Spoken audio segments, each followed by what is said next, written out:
Jan, who do we have on target tonight? We're going to be talking again with Associate Professor of Psychology, Catherine Quinnen. And Catherine works at the University of Rhode Island. And with the topics that we've had in previous shows with her, she's given us quite a bit of insight, and we felt it was great to have her back. So thank you very much, Catherine. I remember one question that I had asked on the show a couple of nights ago, and that was we were getting into television, the presentation, if you will, of teenage girls and the exploitation, if that's the proper word, the exploitation that seems to be manifest in some of these so-called sitcom situation comedies. And I was wondering if the perception of a professor is any different than the perception that I have as a layperson, for example. I don't think so. We have a lot of bad media images out there of young women in particular, and of older women. Older women are portrayed very badly. So women in our society are afraid to grow old because they see older women looking sick, tired, poor, and ugly, and they become afraid to grow old. So young women are portrayed badly, so are older women. In fact, if you aren't 90 pounds and 6 feet tall, according to and blonde, of course, according to our media, you aren't anything. And that's a real tragedy because we all try to emulate what we see in the media. Why can men apparently grow old gracefully and women not? And I don't mean that that's a truism in the literal sense, but our culture seems to permit it. I'm thinking of the gentleman who's on Dynasty. What's his name? John Forsythe. Yes. Okay. To me, he's more attractive now in an older age than he was 20 years ago. Maybe I should ask you. You're in the media. How can men grow old gracefully and become the anchor people, for example, that are the most respected, and women who grow old become, in our social image, again, in media portrayals, as bad people? I don't know. I hope we change that. We're having some wonderful older women now. As people like Barbara Walters age and age gracefully, I think we'll see a change in attitude. But it's slow to happen. Okay, Jan? Why is it when a man gains weight and he's getting a little bit of a midsection, oh, it's just he's being macho and he's just, he can handle it, right? I'm glad you didn't poke at me when you did that. But when a woman gains a few pounds, men don't classify it. She's fat. There's a distinction there. I think that, again, when we talked on the last program, we were discussing how women are portrayed in videos and in magazines, and the effect that it was having on our younger people. Yeah. Maybe one of the keys to all of this is that women in our culture are judged by their looks, and men are judged by their competence, their brains, their actions, their macho. It's a real tragedy that we have a unidimensional way of looking at women. And again, that's mirrored in our videos for our younger generation, and they're seeing the same thing, that if you're a woman, all that matters as a female is to look good, and as a male you have to also be able to do a lot of other things. And looking good it's important, but it's not as important. But haven't we come a long way, as the saying goes? Virginia Slims uses the expression, "You've come a long way, baby." I'd like to say that, but recent economic reports indicate that women are still as underpaid relative to men now as they were 20 years ago and 40 years ago. And in fact, across this whole century, women have earned approximately 60%, more or less. Isn't that a as men. violation of federal law? Federal law only works if you can get a large-scale discrimination suit passed, and if you can get some real teeth in federal law. Individual cases go by all the time, and it's not just for the people working at, say, the lower end of the income scale. That occurs all the way through the average income differential, all the way through PhDs with equivalent records, equivalent publications. There are consistent evidence they're underpaid. In fact, URI women just settled a large class action sex discrimination suit, and these are women who are extremely qualified. I thought that it was illegal for any employer to discriminate in terms of salary. I thought they had to be absolute parity between male and female on particular jobs. what happens is, of course, there are other kinds of ways of getting around that. One of them is to say that this person's job is different. This male in this position has additional responsibilities, and that's why we pay him more. Another problem is that salaries simply aren't accessible to many people. People in sales positions in corporations don't dare reveal their salary or they'll be fired. So a lot of times you don't know what the other person is making. Incidentally, comparable worth is an issue that you hear a lot about nationally. Did you know that in some states a parking attendant who needs an 8th grade education, who's usually a male, earns more than a licensed practical nurse who needs 2 years of education after high school and has life and death in her hands? No, I didn't know that. That's what comparable worth is all about. There's a pay equity proposal in this state. There's legislation that has been proposed, and it's very exciting and promising. Okay, Jan? We also discussed the issue of rape of women and young children in the last program. Do you have any further comments? As we were discussing, you know, the materials like the books, the Penthouse, the Playboy type of books, and the exploitation of women. Give us your opinion of that. Okay, my opinion is that those magazines, particularly Penthouse and Hustler, are increasingly available to all of us, and they are increasingly using violence and degradation in their pictures, and that includes pictures of women who are bound up with ropes.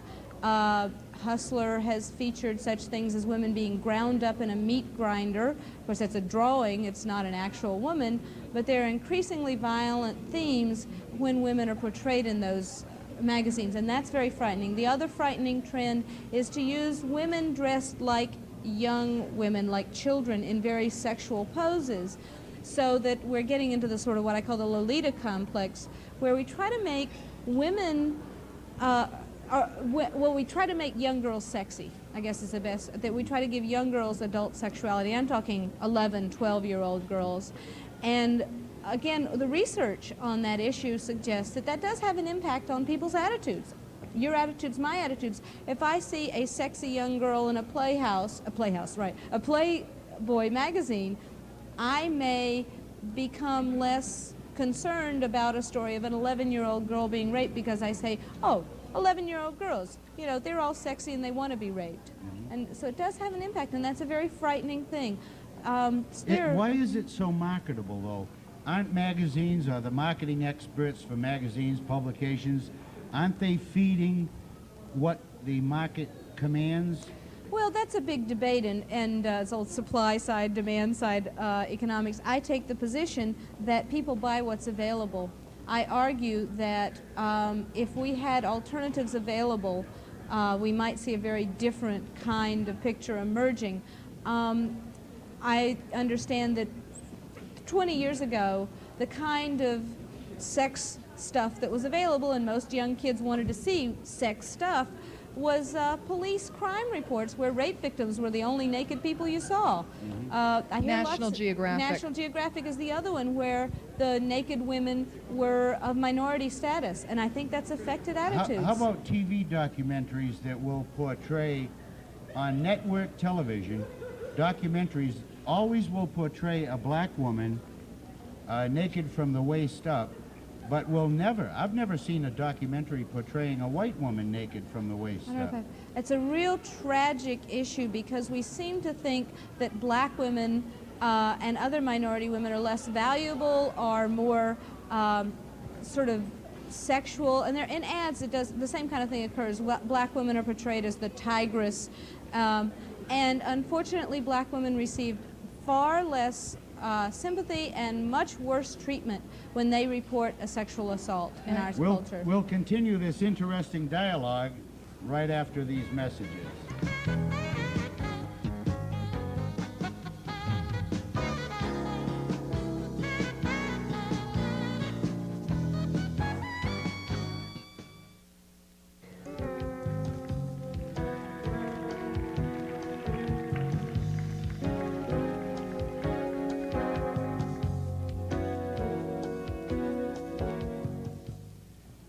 Okay, Jan. I think what we'll do now is we're going to go to the audience. We have a gal here named Chris, and she's got a question for us. Chris? Well, what I'm saying is, like, I don't understand, like, when you go to the movies, you see all the girls. The girls are known as sex objects. I mean, they show more than the guys ever do. You know what I mean? Like, the guys never reveal. Like, the girls, the girls always reveal too much. And the guys had it in their heads that the girls, oh, you know, they're good for one thing, you know, oh, yeah. But it's not like that. The girls should be known for something else. I mean, we're smart, you know what I mean? We can do a lot more, you know? Guys are just totally, I don't know. Do you feel that these movies and videos and all, what effect do they have on you? As a teenager, as a high school student, what effect do they have on you? Well, it depends. Some of them are okay, but not for, like, little kids, you know? Not for them to watch these videos with all these scenes. I don't know. I don't mind. It's okay. Do you think that you're getting a wrong image? Yeah, I do. Because it's like you see these girls in lingeries, you know, and it's like, oh, you know, that's all guys think about, you know? Oh, you know, I wish I got her, you know? And it's like, He's shaking his head no. Not everybody thinks that way. It's not every guy that well, thinks that some way. do. Well, most do because of the TV things and everything, you know what I mean? You're putting us down. The anatomical Thank you. the anatomical aspects, if you will, I think the young lady is correct. Absolutely right. She's also very perceptive, and I'm pleased to see that she's thought this through, because young women who haven't thought it through try to imitate those models, and they get themselves into a lot of trouble because unfortunately they try to lose too much weight, and they lose their own sense of self-worth based on their brains. We really haven't come as far as we'd like to in the world in terms of promoting an image of women that is complete. Mm-hmm. Some men, I have to say this, I have to admit this, I guess, some men perceive, however, that as women are trying to elevate themselves in many regards, some men perceive it as some type of a threat. And I don't know if I can identify the threat. I'm not a psychologist myself, but is that a truism that they do perceive it as a threat? Well, it's tough to be equal when you've been superior. Mm-hmm. I think it's that simple in a lot of ways. But have men really been superior?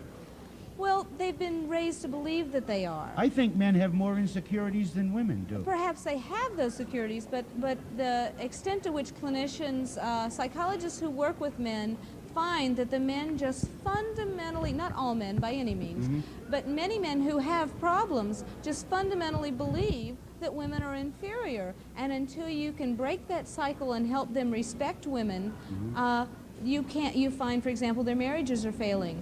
And the reason their marriages are failing, they're saying, oh, it's because, my wife, it's all her problem. And if you get them into good marriage counseling, frequently you find that when they get down to the bottom line and the problem is that they don't respect their wives. They don't respect her opinion, they don't respect her, they don't trust her. And when you can break through that, then you find some really nice relationships and marriages emerging. There's a saying that a man of equality isn't threatened by a woman of, no, a man of quality isn't threatened by a woman of equality. And it's very true.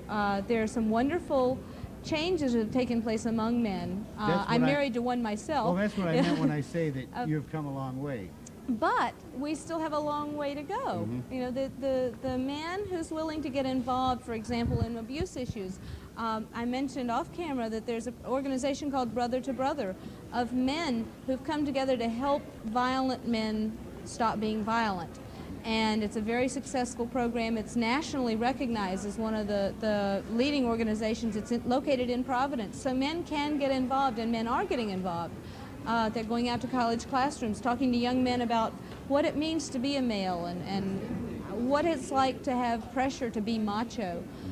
Lots being done, but we're a long way, as we just talked about the media, we're a long way from that equality. That's true, and I hadn't focused on that aspect of the media, but when you brought it to my attention, crystal clear. Jan? Is it possible for a woman in the 80s to still be the superwoman, to work and take care of the kids and take care of the family life? And we're going to have to answer that after a break. Frank? Okay, we'll be back right after this.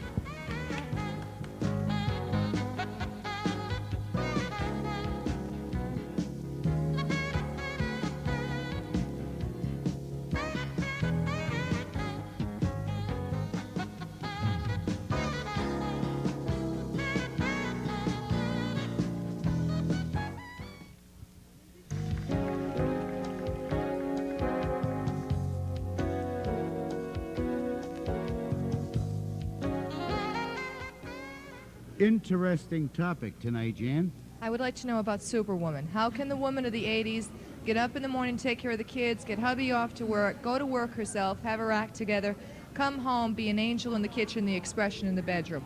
How can she cope with it? How can anybody cope with it? I know a few men who are staying at home with their children right now as they're young, and they're having the same problem. Well, men don't cope with it. We die and let you people live longer than we do. So we've What had a a goal, problem what a coping goal. too. Men die actually because of the smoking rates. Men die earlier because of the incidence of smoking, and as women smoke more and more, the death rate is increasing. The younger ages for women death at younger ages for women is an increasing problem. But back to the main issue of Superwoman, the question is not how can a woman do it all, but how can we get couples and partners and people in relationships to do it together. It is unusual to find one woman who can do it all. The problem is that we still see it as the woman's problem. We need to develop skills for young men in relationships and older men in relationships so that they share. Two people doing all of that together is possible. But don't men have to be supermen too to live in today's frenzied society? I mean, they have a lot of roles, if you will, to fulfill. They do on the job, but men still haven't had the invasion into a sphere that they're not used to. The national statistics indicate that women, in some cases, are actually working more at home than in the past if they're at home all the time. But if a woman takes on a job outside the home, her full-time job in the home doesn't reduce by that many hours. Yeah, but it's been whereas reduced. men take over about 1 or 2 hours a week. But her That's work it. in the home has been reduced dramatically, has it not, by electronic gadgetry and so forth? Actually, it turns out that electronic gadgetry takes more time out of the woman's or the I mean, she homemaker's life, has believe a it or not. washer, a dryer, Excuse me, a what century were you born in? electric can opener. No, seriously, you have Thank you, Master. You have all types of gadgetries. You have all types of gadgetries. Don't you feel good? Oh, what about yes. you? What gadgets do you have? I still have the spade out back in the garden, and I still have the lawnmower, and I have all of those things.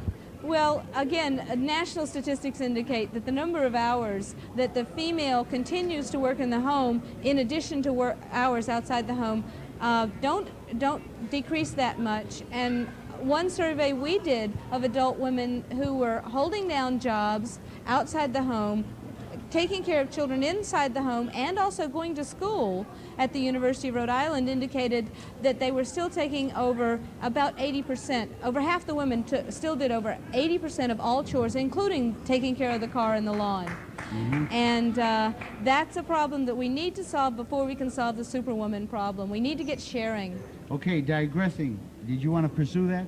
No, we'll go on a different topic. We'll go to a different topic.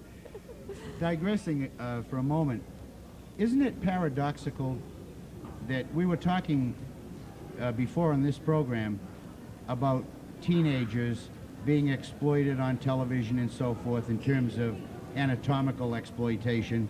Isn't it paradoxical that we have all this abuse going on, or our awareness has been aroused in terms of sexual abuse, and yet we have such an influx in the media, at least, concerning younger girls? How do you account for that? I can't account for it. I can only state again, I think it's a very serious problem. I'm not a censor person. I'm not here to censor the media, but I do believe that this increase in violence, particularly violence associated with sex, is going to be a problem for the next generation. Rambo, in the same way, is going to be a serious problem in terms of the violence level of our younger generation, because that's their role model. And I'm very concerned about it. It's probably the biggest issue I'm concerned about right now. That's a very good point.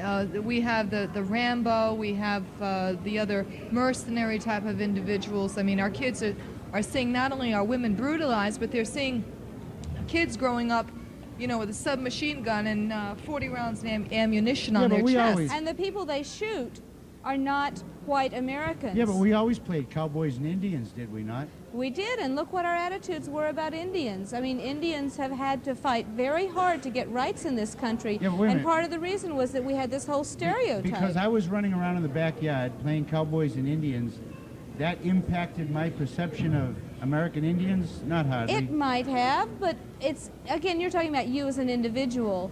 You as an individual probably don't go out and rape either. And you probably sympathize with women in a variety of situations. But on a cultural level, there's this underlying cultural stereotype that takes sort of precedence over an individual's belief. And that's where the problem lies, and that's where the images that we portray of minorities, of women, of children in some cases, that's where the problem is, this overall attitude. You're one individual, and we need you to help change the attitudes. Okay, as a psychologist, what about the fudging of the sexes, where we have, you know, Boy George and, you know, this, not even unisex, just mixing them up. You can't tell, you know, whether it's a guy or a gal on a particular video, and that's being done, that's being engineered, it's being tailored that way. Well, Boy George himself seems to have a real good sense of who he is. I'm very impressed with Boy George. I happen to be a fan of Boy George. I think one of the interesting things about that is that we have to know whether somebody is a boy or a girl, that it's very important. When we see something like that, we say, is it a boy or is it a girl? And it will really bother us. We don't know for sure. And I think that's something that we need to think about. Why is it so important in our culture to have real strong distinctions? I remember when women started wearing pants, the world was going to fall apart. I still haven't figured out why they put zippers on women's slacks. But we'll be back with that right after this. We'll get even with you for that.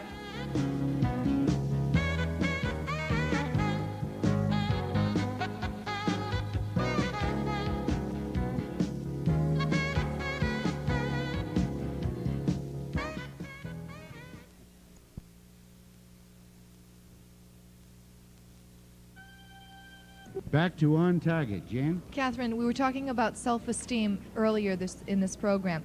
Tell us about the program that's going on at URI. I'd be glad to. I'm actually located at the College of Continuing Education at the University of Rhode Island in Providence, and we work with adult men and women returning to school. And one of the big elements in regaining self-esteem, if you're a person who's got low self-esteem, one way to discover yourself and your competence is to start back to college. Maybe you never got a degree, maybe you have a degree. We have entry-level programs that are extremely helpful. It's easy to get back to school. We're running out of time. Okay, can I give a number? Sure. 277-3800 to find more about URI's College of Continuing Education. Great. We thank you so much for having been here tonight, Catherine, and we thank you for having tuned in. Bye-bye. Frank Vasquez, bye-bye.